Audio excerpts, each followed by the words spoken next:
शुक्लाम्बरधरं विष्णुं शशिवर्णं चतुर्भुजं प्रसन्नवदनं ध्यायेत् सर्वविघ्नोपशान्तये। व्यासं वसिष्ठनप्तारं शक्तिः पौत्रमकल्मषम् पराशरात्मजं वन्दे शुकतातं तपोनिधिं। व्यासाय विष्णुरूपाय व्यासरूपाय विष्णवे नमो वै ब्रह्मनिधये वासिष्ठाय नमो नमः।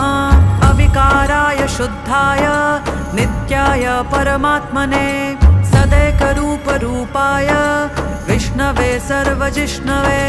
यस्य स्मरणमात्रेण जन्मसंसारबन्धनात् विमुच्यते नमस्तस्मै विष्णवे प्रभविष्णवे। ॐ नमो विष्णवे प्रभविष्णवे।